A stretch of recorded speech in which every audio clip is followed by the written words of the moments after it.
ये कर्ण माता कुंती का प्रथम पुत्र था, जो सूर्य भगवान के आशीर्वाद के द्वारा इसका जन्म हुआ।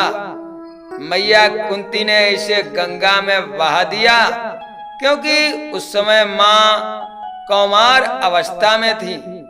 इसी कारण ये अपयश ना उनको लग जाए, तो उन्होंने इसे गंगा में बहा दिया। जब कर्ण का जन्म हुआ तो कर्ण कवच और कुंडल के साथ जन्मा। आपको पता होगा कि कर्ण का ऐसा जन्म क्यों हुआ, क्योंकि इसके साथ ही कवच और कुंडल आए हैं। आखिर ये कथा बहुत कल्पनीय है, तो आप बड़े ध्यान से सुने इस कथा को। कर्ण पूर्व जन्म में कौन था? ये कर्ण पूर्व जन्म में धूम्रलोचन नाम का दानव था। ये पातालपुरी में रहता था। एक समय इसने विचार किया कि मैं स्वर्ग का राज्य भोगूंगा, तो इसने गुरु शुक्राचार्य से दीक्षा ली।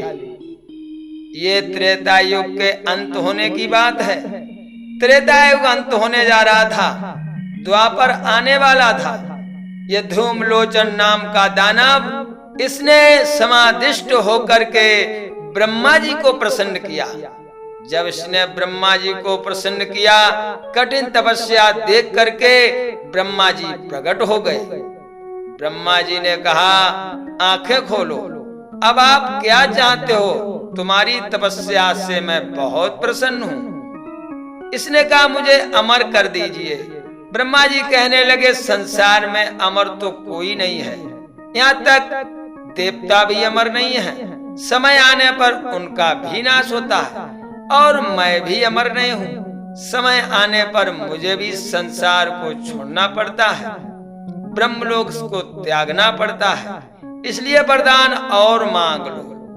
धूम्रलोचन नाम का दानव कहने लगा, तो अगर आप देना चाहते हो तो हमें 1000 कवच कुंडल दीजिए, और उन कवच कुंडलों को जो कोई काटेगा उसकी मृत्यु हो जाए। ब्रह्मा जी ने कहा, एवं अस्तु, ऐसा ही होगा। तो इसको 1000 कवच और कुंडल मिल गए। अब यह संसार में तहलका मचाने लगा। कोई इसके समान लड़ने वाला नहीं था। देवता परेशान हो गए।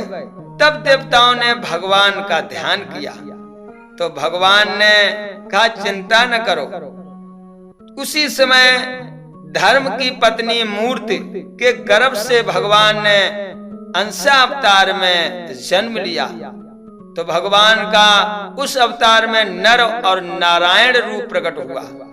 एक रूप नर का था, एक नारायण का था।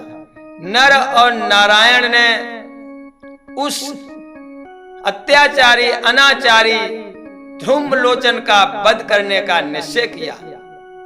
एक समय ऐसा आया, ये महात्माओं को परेशान कर रहा था। उसी जंगल में पर्वतों के किनारे भगवान नर और नारायण प्रकट होते हैं। तो भगवान नर और नारायण ने इसे रोकने का साहस किया, लेकिन इसने उनकी कोई भी बात को नहीं माना। जब नहीं माना तो नर और नारायण युद्ध के लिए तैयार हो गए। ये तो पहले ही युद्ध के लिए तैयार था, क्योंकि ये जानता था कि मेरा एक कवच कुंडल कोई काटेगा तो उसकी मृत्यु हो जाएगी, और जो काटेगा वो तो मर ही जाएगा। तो हमें किस बात की परवाह, और बिना काटे मैं मरने वाला नहीं हूं। तो युद्ध चालू हुआ। पहले नर भगवान युद्ध करने को आए। नर भगवान युद्ध करते रहे। तो नर भगवान ने इसका एक कवच और कुंडल काटा कि उनकी मौत हो गई। जब उनकी मौत हो गई तो ये हंसने लगा। उसी समय नारायण भगवान आ गए, तो नारायण के साथ युद्ध करने लगा। तो नारायण भगवान ने युद्ध करते हुए नर भगवान को जिंदा कर दिया, और स्वयं एक कवच कुंडल काट के, और उनकी भी मृत्यु हो गई। जब उनकी मृत्यु हो गई तो नर भगवान लड़ने लगे। नर भगवान ने नारायण को जिंदा किया और एक कवच कुंडल स्वयं काट दिया तो वो मर गए। इस प्रकार युद्ध होते होते होते होते 17 दिन तक युद्ध चला। 17 दिन में नर और नारायण भगवान ने इसके सब कवच कुंडल काट दिए, केवल एक रह गया कवच कुंडल। तो ये दानव सोचने लगा अगर ये भी कट गया तो मेरी मृत्यु निश्चित है। भक्तजनों, उसी समय ये वहां से भाग खड़ा हुआ। ये मायावी तो था ही, आकाश मार्ग से भागा तो सूर्य भगवान के पास से निकला। सूर्य भगवान को जम्हाई आ गया। जैसे जम्हाई आई तो सूर्य भगवान के ये मुख में चला गया। नर और नारायण दोनों लौट आए। सूर्य भगवान के उदर में इसने निवास किया। अब सूर्य भगवान सोचने लगे क्या किया जाए। धीरे धीरे द्वापर युग आया। द्वापर युग में महात्मा दुर्वासा के वरदान अनुसार, मंत्र अनुसार माता कुंती ने सूर्य भगवान का ध्यान किया। जब सूर्य भगवान का ध्यान किया तो सूर्य भगवान ने प्रकट होकर के वही अंश ध्रुमलोचन दानव का निकाल कर और कुंती को प्रदान कर दिया।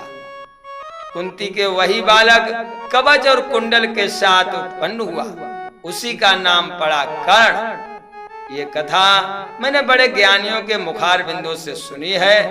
अगर आपको रोचक लगी हो तो हमारे जय श्री राधे यूट्यूब चैनल को लाइक सब्सक्राइब करें। प्रतिदिन नई नई जानकारी, नए नए वीडियो आप सुनेंगे और देखेंगे भी। जय श्री राधे, जय श्री सीताराम।